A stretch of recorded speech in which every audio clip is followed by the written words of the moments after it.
Treaty with the Delawares, July 4th, 1866. Articles of Agreement between the United States and the Chiefs and Counselors of Delaware Indians on behalf of the tribe made at Delaware Agency, Kansas, on the 4th day of July, 1866. Whereas Congress has by law made it the duty of the President of the U.S. to provide by treaty for the removal of Indian tribes from the state of Kansas, and whereas the Delaware Indians have expressed a wish to remove from the present reservation in said state to Indian country located between the state of Kansas and Texas, and whereas the U.S. have by treaties negotiated with the Choctaws and Chickasaws, with the Creeks, and with the Seminole Indian tribes residing in said Indian country, acquired the right to locate other Indian tribes within the limits of the same.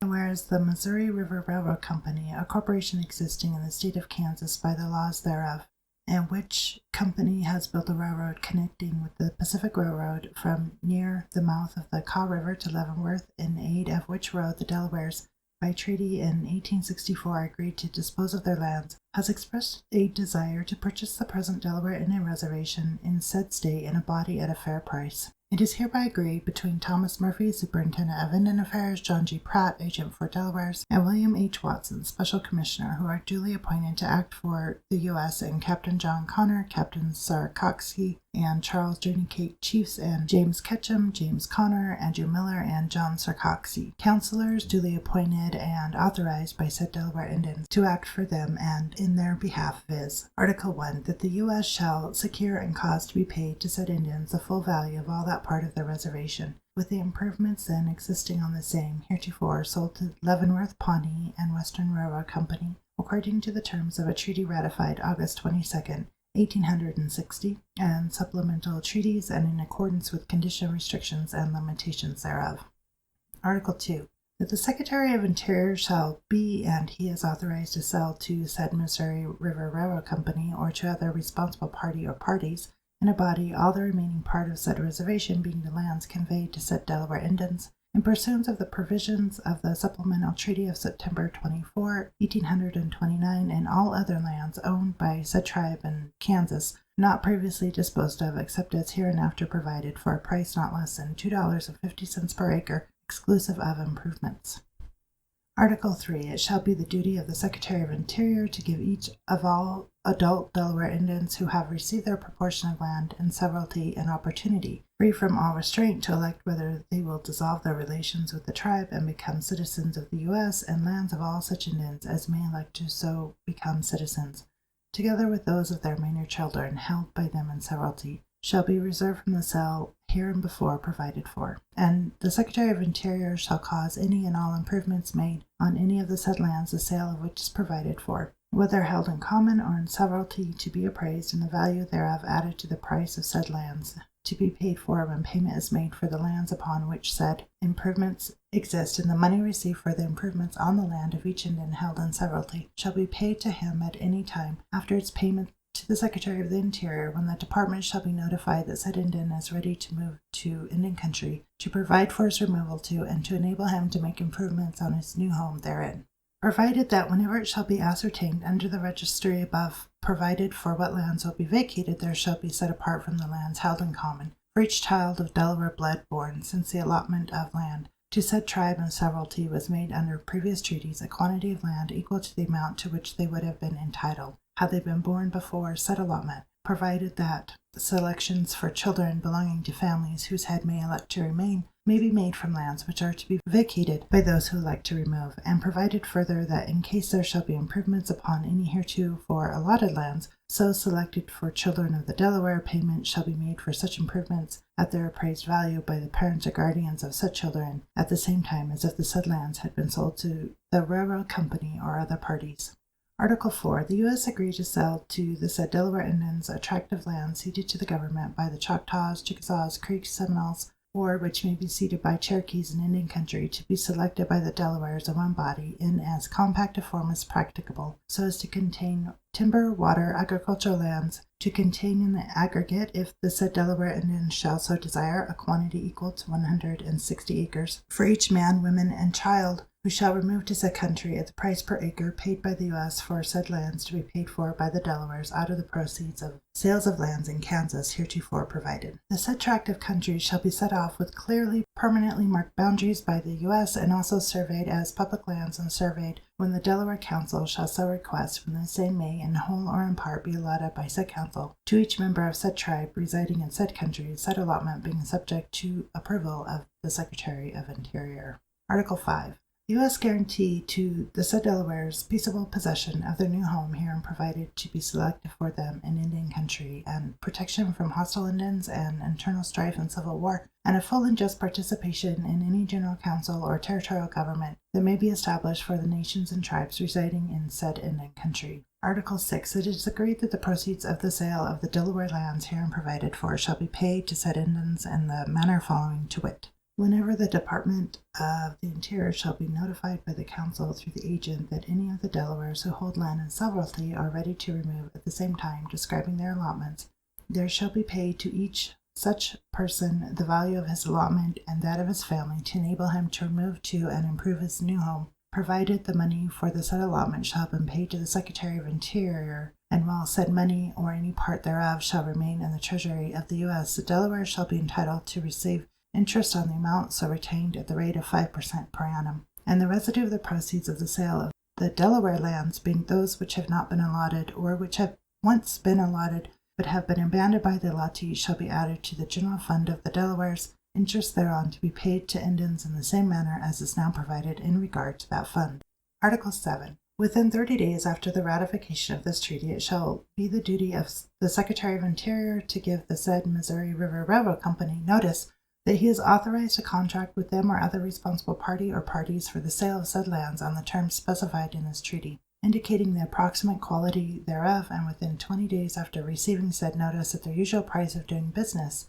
In Kansas, it shall be competent for said company to elect to make the purchase by filing with the said secretary their bond with approved security and double the amount proposed to be paid by them for the whole of said lands, guaranteeing that they will purchase all of the lands to be sold under the provisions of this treaty, and that they will pay for them according with the terms thereof, and upon the filing of a satisfactory bond as above provided by said company. The contract for such purchase shall be concluded by the said secretary with said Missouri Railroad Company, and at not less than $2.50 per acre for the whole of the lands herein provided to be sold, provided, however, that if said railroad company shall not within the 20 days above limited file its bond for the purchases herein prescribed, the Secretary of Interior may at the expiration of that time accept any offer for the whole of said lands in one body at not less than $2.50 per acre from any other responsible parties, but no offer shall be considered from other parties than said Missouri River Railroad Company, unless accompanied by a certificate of deposit by the First National Bank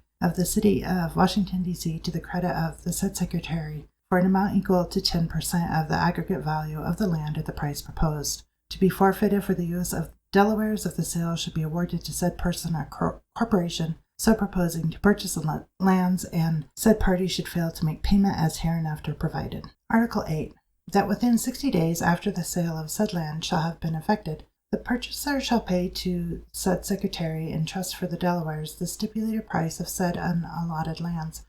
with the appraised value of improvements thereon, excepting therefrom the mill reservation and the quarter section upon which the council house and blacksmith shops are built, the use of which shall be retained until the final removal of the Delawares, and for which payment shall not be required from the purchaser until possession is delivered, and from time to time thereafter, as often as the Secretary of Interior shall notify the said purchaser that 10,000 acres or more of said lands have been vacated by said Indians within 3 months after. Said purchaser shall pay to the Secretary of Interior in trust for said Indians the stipulated price for said lands with the appraised value of improvements, and so on until all are paid for, according to the true intent and meaning hereof. And as said land shall be paid for, patents thereof, conveying the same in fee simple, shall from time to time issue to said purchaser or to his or its assigns by the President of the United States. Article 9. It is also stipulated that the Secretary of Interior shall cause a registry to be made of the names of all said Delawares who have elected to dissolve their tribal relations and to become citizens of the U.S. as provided in this treaty with the names, ages, sex of members of the family of each of said Delawares, and present a certified copy of the same to the judge of the District Court of the U.S. for the District of Kansas, and cause a copy to be filed in the office of the Commissioner of Indian Affairs, after which any of said Delawares being adults may appear before said judge in open court and make the same proof and take the same oath of allegiance, as is provided by law for the naturalization of aliens, and also make proof to the satisfaction of said court that he is sufficiently intelligent and prudent to control his own affairs and interests, that he has adopted the habits of civilized life and has been able to support for at least 5 years himself and family, when he shall receive a certificate of the same under the seal of said court, and on the filing of the said certificate in the office of Commissioner of Indian Affairs, the said Delaware Indian shall be constituted a citizen of the U.S. and be entitled to receive a patent in fee simple with power of alienation for the land heretofore allotted him and his just proportion in cash or in bonds of the cash value of the credit of said tribe, principal and interest, then held in trust by the U.S., and also the same may be received his proportion of the proceeds of the sale of lands under the provision of this treaty when he shall cease to be a member of said tribe, whereupon all of the minor children of those who have become citizens shall be construed to have elected to sever their connection with said tribe for the time being, and be entitled to their just proportion of the annuities of the tribe to be paid to the head of the family to be expended for their support and education until they shall attain the age of 21 years, after which each shall elect to remove to his tribe or to become a citizen of the U.S. as hereinbefore provided, and if thus admitted to citizenship shall be entitled to all privileges and interests herein provided for the head of the family. Should any minor, as aforesaid, arriving at the age of 21 years and electing to become a citizen of the U.S., or any adult having so elected fail to be admitted, he shall not be compelled to remove, but the Secretary of Interior shall provide guardianship for the protection of his rights and interests and those of his family. There shall be granted to each of the Delawares who have thus become citizens a patent in fee simple for the lands heretofore allotted to them, and if they do not remove with the nation their pro rata share of all annuities and trust property held by the U.S. for them, the decision to be made under the direction of the President of the U.S., after which such persons shall cease to be members of the Delaware tribe and shall not further participate in their councils nor share in their property or annuities. Article 10. It is further agreed that the funds of the Delawares shall never be applied by the government to the payment of the debt or debts of any individual member or members of the nation, nor shall any person be licensed to trade with the Delaware without consent of the chiefs and council, and the salaries of the chiefs shall henceforth be $400 per annum. Article 11. The Delawares acknowledge their dependence upon the U.S. and again renew their pledges of devotion to the government thereof and ask for its protection, and the U.S. agree to protect, preserve, and defend them in all their just rights. Article 12. It is also agreed that if the Secretary should not be able to sell the lands as hereinbefore provided, he may cause the same to be appraised in separate tracts at their fair cash value, no tract to be valued at less than $2.50 per acre, and the same when appraised may be sold at not less than the appraised value, for as much more as the same will bring, and the money arising from the sale to be applied and distributed as hereinbefore provided. Article 13. It is agreed by the Delawares that railroad companies engaged in building roads whose routes shall lie through their new reservation in Indian country shall have a right of way through and over said lands